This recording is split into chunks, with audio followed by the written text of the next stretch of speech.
7వ రోజు నిరవర దీక్ష సమ్మెకు దిగి వచ్చినటువంటి టీఆర్టీ అన్నదమ్ములకి అక్క చెల్లెలకి అదేవిధంగా మద్దతుగా విచ్చేసినటువంటి అన్ని ఉపాధ్యాయ సంఘాలకి ప్రజా సంఘాలకి అందరికీ కూడా పేరు పేరున ప్రత్యేక ధన్యవాదాలు తెలియజేస్తూ ఇప్పుడే నేను మొన్ననే ఇచ్చోడ మండలంలో మన ఆశ్రమ స్కూల్ కి అక్క రావడం జరిగింది.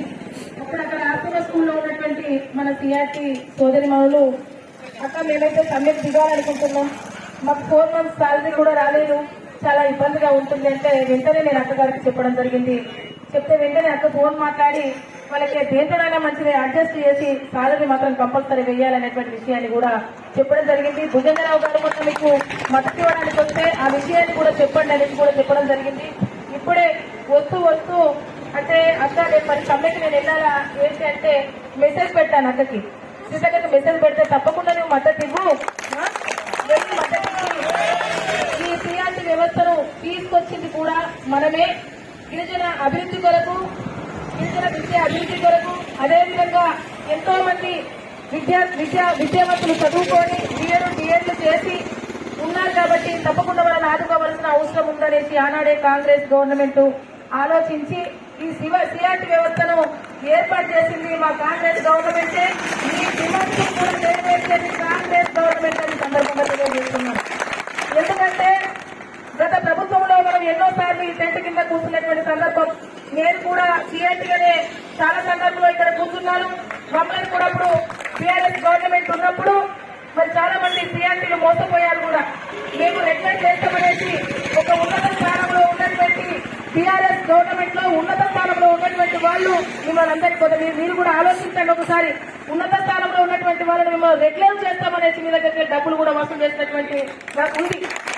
రెగ్యులర్ చేస్తామనేసి డబ్బులు ఇస్తే రెగ్యులర్ అసలే కాదు, ప్రత్యేకంగా ఒక జీవో తీయాలి, మేము రెగ్యులర్ చేస్తామనేసి గవర్నమెంట్ అక్కడ అసెంబ్లీలో మాట్లాడాలి, అప్పుడైతేనే రెగ్యులర్ అవుతుంది. అలాంటి మోసాలకు మీరు గురి కావద్దు.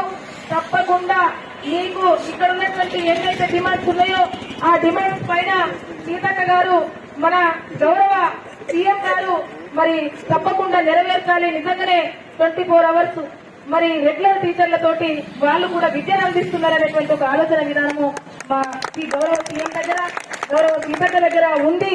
అందుకనే వెళ్లి కొంచెం లేట్ అవ్వచ్చు, అన్ని డిమాండ్స్ ఒకటేసారి నెరవేరకపోవచ్చు, కానీ తప్పకుండా వాళ్ళ డిమాండ్స్ ను మనం నెరవేరుస్తామనేటువంటి విషయాన్ని మీరు చెప్పండి అనేసి మరి పంపించడం అనేది జరిగింది. దయచేసి మిత్రులారా 27th నాడు మీరెవరైనా నాతో వస్తే తప్పకుండా నేను 27th నాడు మిమ్మల్ని పంపించే బాధ్యత నేను తీసుకుంటున్నాను. మీకు సాలరీ విషయంలో ఈ 2-3 రోజులలో తప్పకుండా మీకు సాలరీ అయ్యేటువంటి విషయాన్ని కూడా మీకు తెలియజేస్తున్నాను, అవుతుందని కూడా తెలియజేస్తున్నాను.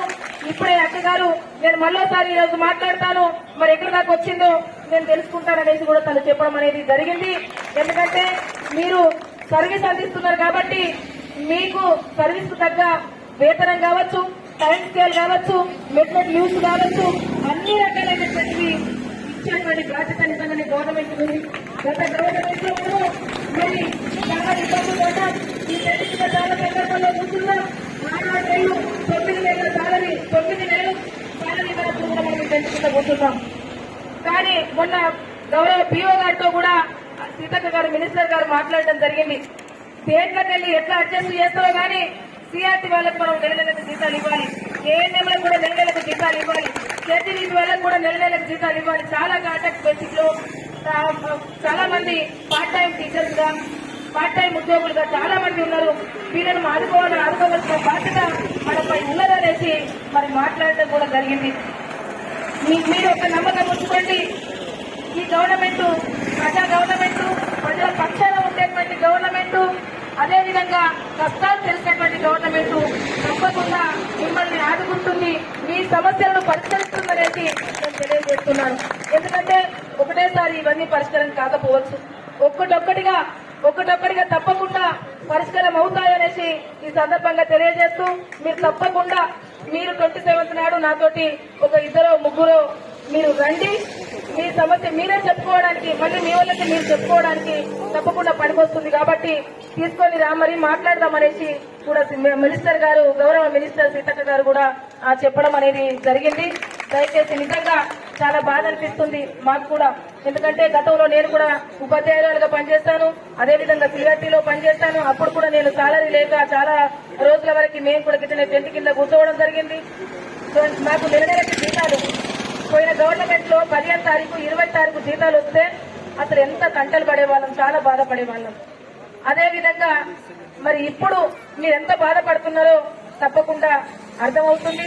గతంలో సీఎం గారు ఇప్పుడు టీపీసీసీగా ఉన్నప్పుడు సిఆర్టీలకు మద్దతు ఇచ్చి తప్పకుండా మీకు మా గవర్నమెంట్ వస్తే మేము మద్దతుగా నిల్చొని మీ సమస్యల పరిష్కారం చేస్తామనేది కూడా ఆ రోజు గౌరవ ముఖ్యమంత్రి గారు కూడా చెప్పడం జరిగింది. గౌరవ ముఖ్యమంత్రి గారికి ఈ యొక్క సిఆర్టీ వ్యవస్థ గురించి బాగా తెలుసు. అందుకనే తప్పకుండా మీ యొక్క డిమాండ్స్ ఏవైతే ఉన్నాయో ఆ డిమాండ్స్ ను పరిష్కారం తప్పకుండా చేస్తారనేసి నేను ఆశిస్తున్నాను. ఎందుకంటే తెలుసు కాబట్టి. అదే విధంగా నిజంగానే ఏదైనా పోరాటంతో సాధ్యమవుతుంది. మీరు చేస్తున్నటువంటి పోరాటం నేను కాదనను. ఎందుకంటే మీ యొక్క బాధ, మీ యొక్క కష్టం అది తెలుసు. మీరు చేసేది కరెక్టే. తప్పకుండా మీ పోరాటానికి ఫలితము దొరుకుతుంది అనేసి సందర్భంగా తెలియజేస్తూ